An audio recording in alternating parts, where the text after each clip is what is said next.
dipersembahkan oleh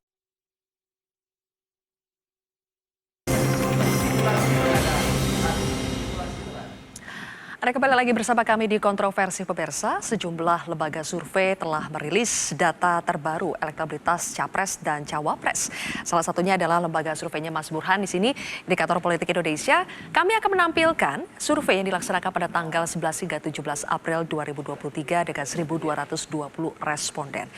Untuk elektabilitas Capres, simulasi 10 nama yang dilakukan secara tertutup, muncul nama Ganjar Pranowo di urutan tertinggi, disusul Prabowo Subianto, kemudian Anies Baswedan, Ridwan Kamil, Sandi, AHY, Erick Thohir, Erlangga Hartarto, Puan, dan juga Muhaimin Iskandar. Kemudian untuk elektabilitas 3 nama Capres, urutan tertinggi masih ditempati Ganjar Pranowo 34%, Prabowo Subianto 31,7%, Anies Baswedan 25,2%. Nah, sekarang bagaimana dengan posisi Cawapres? Kita akan lihat berdasarkan survei indikator untuk elektabilitas Cawapres simulasi 9 nama ya. Ini menempatkan ada Ridwan Kamil, Gubernur Jawa Barat di posisi pertama, kemudian Sandi, Erick Thohir, AHY, Kofifa, mantan Panglima Andika Perkasa, Ketua DPR Puan Maharani, kemudian juga ada Ketua Umum Golkar Erlangga Hartarto, dan di urutan ke-9 ada Muhaimin Iskandar. Mas Burhan, jadi kalau dilihat dari survei terakhir Anda, siapa Cawapres terkuat untuk masing-masing Capres? Untuk Ganjar, Prabowo, dan Anies? Pertama soal margin of error, ini penting. Kami tetapkan 2,9% plus minus karena jumlah size sampelnya itu 1.220. Artinya untuk Capres, selisih antara Ganjar Pranowo dan Prabowo Subianto itu statistically dead head. Kita nggak tahu siapa yang peringkat pertama dan kedua. Nah, begitu juga soal Cawapres. Soal Cawapres ini, untuk elektabilitas peringkat 2, 3, dan 4, Sandiaga, Erick, dan AHY itu juga neck to neck. Kita nggak tahu siapa yang unggul di antara 3 nama ini. Peringkat pertama memang Ridwan Kamil, tapi trennya menurun dibanding survei bulan Februari untuk Cawapres. Nah, pertanyaannya siapa Cawapres yang paling tepat? Tergantung kebutuhan dari 3 Capres yang sudah muncul. Apakah kebutuhannya untuk menjadikan sebagai pendulang suara, menutupi kelemahan elektoral Capresnya? Kalau misalnya itu, berarti ada 4 nama setidaknya. Pertama adalah Ridwan Kamil, Sandiaga, Erick, dan satu lagi adalah AHY. Atau yang kedua, untuk soliditas koalisi dalam pengertian Cawapres juga harus punya sumbangsih untuk menetapkan partai yang bisa menutupi ambang batas presidensial threshold. Atau yang ketiga, logistik. Ya. Karena bagaimanapun selisih Capres yang terlalu kompetitif, tidak ada yang mencapai lebih dari 34%, artinya pertarungan menjadi sangat ditentukan di lapangan, terutama per Oktober sampai Februari 2024. Kalau misalnya itu yang terjadi, logistik menjadi faktor penting berikutnya. Dan terakhir tentu faktor teknokratik, running the government. Tapi yang terakhir ini itu biasanya bobotnya atau skornya kecil. Karena kalau misalnya kalah, nggak ada gunanya juga tuh semua proposal kebijakan yang mau dibawa setelah menang. Wong syarat utamanya adalah menang dulu. Dan karenanya skor tertinggi dari 4 variabel tadi adalah faktor elektabilitas. Oke, kalau dilihat dari elektabilitas, Bang Jazilul, elektabilitas Caimin sebagai Cawapres itu di bawah Erlangga. Gimana tuh, Bang? Nggak ada masalah, karena itu hanya satu variabel saja dari lembaga survei yang ada. Dan kami paham betul bahwa di Pilpres 2024, salah memilih Cawapres itu juga bisa berakibat fatal. Karena apa? Karena 3 nama calon Capres itu tidak ada yang dominan, rata-rata air saja. Dan belum lagi masih ada 6 bulan, masih ada banyak hal variabel yang bisa mempengaruhi. Jadi menurut saya Pak Muhaimin, menurut PKB tetap harga pasti untuk menuju Cawapres atau presiden. Tetap harga pasti, nggak bisa dilobi? Nggak bisa dilobi? Ya bisa dong, kan politik masa nggak boleh lobby, nggak boleh kompromi, bisa. Namun bahwa harga pastinya bahwa kami menilai, PKB menilai, kalau di situ ada Pak Muhaimin, insya Allah pasangannya menang. Itu pasti tuh. Oke, pasangannya menang tapi belum tentu Muhaimin yang dijadikan pasangan dong, nggak apa-apa juga kan kalau begitu? Itu apa namanya omongannya Zilfi, bukan omongan saya. Oke. Kalau di PKB sudah fix bahwa Pak Muhaimin harus ada di kertas suara Pilpres. Oke, PKB sudah fix. Oke. Kalau dari Golkar gimana nih Bang Doli? Suara Golkar kalau dilihat dari pemilu 2019 lebih tinggi dari PKB. Elektabilitas Erlangga sebagai cawapres berdasarkan surveinya Mas Burhan juga lebih tinggi dari Caimin. Jadi Golkar bakal fight untuk posisi cawapres? Sebenarnya begini, menghadapi pemilu 2024 itu setidaknya buat partai politik ya. Ada 4, terutama Pilpres. Ada 4 variabel yang patut menjadi pertimbangan. Yang pertama itu adalah soal, ya walaupun ini klise ya, tetapi saya kira bagaimana tadi ketemu dengan partai-partai politik yang punya kesamaan platform. Tentu platform dasarnya adalah untuk kepentingan bangsa negara. Tapi ini pasti saya kira juga menjadi pembicaraan awal. Kemudian yang kedua adalah kenyamanan psikologi politik ya, di dalam memperbincangkan membangun kerjasama. Dan ini biasanya didasari oleh peristiwa-peristiwa politik masa lalu ya, yang tadi ada yang mungkin ketemu, ada yang mungkin pasti, ada yang tidak pasti bisa ketemu gitu. Ini saling ada juga pengaruhnya ini. Tadi yang seperti dibilang Burhan itu ya, ini pasti nggak ketemu sama ini, itu ada gitu. Ini faktor itu juga pasti mempengaruhi. Yang ketiga adalah variabel ya pengen menang, ngapain tanding kalau nggak pengen menang gitu. Semua partai politik ya ingin berkontestasi dan ingin menang. Ini juga harus menjadi pertimbangan. Ini yang kemudian nanti mengukur soal wapres dan segala macam itu. Nah yang keempat, ini yang sering juga kemudian mungkin tidak diungkapkan. Ini efek dari digabungnya Pilpres dengan Pileg.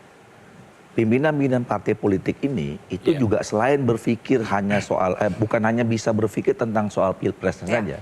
Mereka juga harus berpikir juga apakah keputusannya di dalam Pilpres itu berdampak positif atau tidak terhadap perolehan pilegnya gitu. Nah, oleh karena itu dalam konteks itu Golkar sebenarnya ini yang sedang mencari formulasi yang paling tepat dalam melihat memenuhi 4 variabel itu. Jadi kalau tadi pertanyaan Golkar bakal fight gak untuk Erlangga? Sampai saat ini kami fight. Ya. Fight, karena itu putusan Munas dan kemudian diputuskan oleh Rapimnas ya. Dan tapi kami punya exit bahwa keputusan akhir apapun itu diserahkan kepada Pak Erlangga. Masih punya exit. Gerindra mau pilih yang mana? PKB atau Golkar atau Demokrat? Gimana menentukan cawapres Prabowo? Ya, penentuan cawapres Pak Prabowo ya bersama-sama Gus Muhaimin. Itu perjanjiannya ada. Itu etika dan adab yang kita pegang. Jadi tanyakan sama Gus Jazil nanti. Saling lempar ya. Bukan, memang itu Zilfi, bahwa kita tidak akan kemudian memaksa-maksa Pak Prabowo dan Gus Muhaimin untuk menyegerakan. Ini mandatnya ada di beliau. Kapanpun begitu diumumkan siap kita jadi gini jalan. Zilfi, setelah Pak Prabowo dan Gus Muhaimin mengumumkan, kami sami'na wa ta'na memenangkan Pak Prabowo jadi presiden 2024. Gitu loh. Kalau Mas Zaky, cawapres yang tepat untuk mendongkrak elektabilitas Anies, ini apakah sudah menurut jawabannya apakah ketua umumnya itu sendiri. ada di sosok AHY?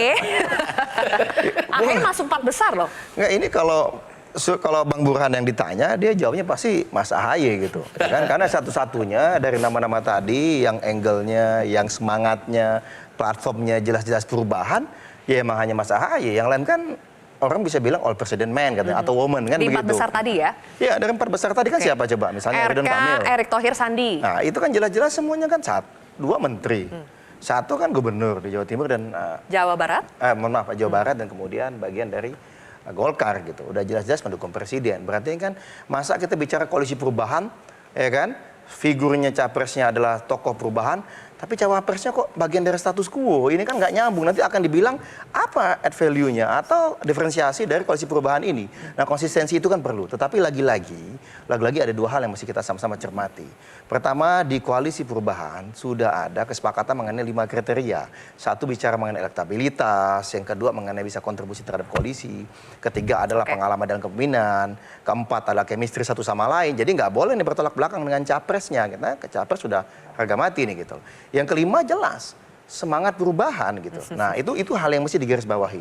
Yang kedua adalah Kenapa Bang Andre? Ya, kalau mendengar 5 ini, 5 yang disampaikan Herzaki, saya harus fair. Anies Baswedan harus ambil AHY. waduh, makasih Bang. Ini luar biasa. Dapat endorsement dari Gerindra. Endorsementnya Gerindra. Kalau Saya berdasarkan bukan 5 kriteria, nah masalahnya sayang kan bukan koalisi masalahnya nih. komitmen nggak yang lain itu loh. Nah, Dengan 5 kriteria. Itu itu yang harus diperjuangkan Herzaki. Ada hal kedua yang penting adalah Mungkin apa? Hovifah mau dipertimbangkan. Nggak tahu ke Prabowo, mereka ke lah. Prabowo gitu ya. Nah, hal yang kedua adalah kami Demokrat ya, Mas Ahy sudah tegas dan jelas. Kami prinsipnya mengutamakan rakyat. People first. Dalam konteks apa? Pada saat kita keliling-keliling ke berbagai daerah, inginnya perubahan. Nah, perubahan itu apa? Ayo bentuk dong koalisi perubahan. Jangan sampai nggak jadi. Kita berbulan-bulan itu. Kemudian muncul, lalu siapa tokoh perubahan? Kemudian muncul ternyata paling mengkristal itu adalah sosok Mas Anies Baswedan. Jadi mohon maaf, meskipun memang ada aspirasi yang sangat kuat dari kader, anggota dewan, eksekutifnya kami, para pengurus seluruh Indonesia, menginginkan bahwa ini kalau mau dukung capres, Mas Ahy itu harus menjadi 01 atau 02. Ada aspirasi yang kuat itu, tetapi Mas Ahy dengan sikap kenegarawanannya bilang nggak bisa. Masyarakat maunya perubahan. Koalisi perubahan harus terbentuk Kenapa, Bang Andre? dan capresnya harus Anies Baswedan. Jadi kami tanda tangan itu piagam, kami dukung Mas Baik. Anies Ya. dan kami serahkan kepada Mas Anies. Mas Anies silahkan Anda pilih. Siapapun yang Anda pilih, pasangan yang bisa membawa kemenangan. Itu udah tuntas, udah tuntas. Boleh Jadi saya silakan. tanggapin ini Ya, Bang menarik Andre. ini. Tunggu Mas Anies jadinya. Berkeliling melihat arus perubahan. Tapi yang kita lihat, mau Burhan atau siapapun lembaga surveinya, kita harus rasional dan objektif bahwa tingkat kepuasan masyarakat pemerintah tinggi sekarang. itu udah 76, bahkan LSI kemarin 82%. Itu menunjukkan apa? Bahwa masyarakat puas dan ingin melanjutkan pemerintahan. Bahkan di survei LSI yang kemarin dirilis oleh Jayadi Hanan itu terlihat bahwa tokoh yang dianggap mampu melanjutkan pemerintah Pak Jokowi itu namanya Prabowo Subianto. Nah, Yang terbaik. Tapi ini nih. Jadi itu approval ratingnya dong. Memang benar Gitu kita loh. bicara approval rating ya. Ya, sehingga kita harus fair, jangan sampai. Jadi masyarakat melihat bahwa ingin melanjutkan pemerintahan Pak Nah, Jokowi gitu loh. ada perbedaan antara masyarakat Indonesia dengan sumbernya. Jadi salah nih lembaga Nggak, survei. bukan salah. Burhan ngeprank. Enggak salah, tetapi begini Bang, mesti dilihat. Nanti Burhan ngeprank dong. Karakter masyarakat misalnya approval rating dipakai di Amerika. Itu mereka to the point. Kalau mereka suka, tidak suka, tidak suka. Berarti Burhan, Kalau orang Indonesia, metodologinya dipertanyakan, bukan masalah metodologi. Nah, kalau orang Indonesia, Nah, kalau Indonesia itu cenderungnya apa? Cenderung pemaaf. Ya udahlah mau selesai. Kita nggak enak. Mikul dhuwur mendem jero. Itu kan kuat sekali di Indonesia. Begini. Nah, kalau Bang, belum selesai Bang. Tetapi kalau Fact kita do not carry your feeling. Oh, oke. Nah, tetapi kita mesti cermati juga bukan hanya approval rating secara personal. Karena Pak Jokowi emang approval ratingnya bagus gitu lihat. Dulu juga surveinya tinggi sekali. Bedanya adalah sekarang Ganjar dengan Jokowi atau Pak Prabowo dengan Jokowi dulu ketika mau maju nyapres, jauh, itu satu. Yang kedua, pada saat kita bicara kepuasan, Baik. ya kita beda-beda aja. Begitu bidang ekonomi loh, kok begini? Bidang hukum kok begini? Kita bingung. Approval rating secara Oke. individu Pak Jokowi itu tinggi, Baik. tetapi begitu bicara mengenai per bidang, kok rendah ya? Di Malah survei banyak Burhan turun itu gitu loh. dibahas kok Macam-macam. per bidang. maksud saya, Itu, jelasin. maksud saya gini, Baik. jadi sehingga kita harus jeda ini. ya, sehingga bahwa tadi masih banyak aspirasi kok. Ini bahaya Ya kan? metodologi Yang Burhan perubahan. dipertanyakan. Bukan mempertanyakan Boleh nanti metodologi. kita minta tanggapan dari Enggak, Mas ini tidak Burhan. mempertanyakan metodologi. Oke. Metodologi itu Dan juga oke, tanggapan dari gitu Mas loh. Basara ya. Ini adalah analisa ngomongin dan approval Boleh, rating bacaan. Presiden dari PDI Perjuangan dan juga nanti kita akan bicara cawapres dari PDI Perjuangan siapa. Kita akan bahas sesaat lagi pemirsa.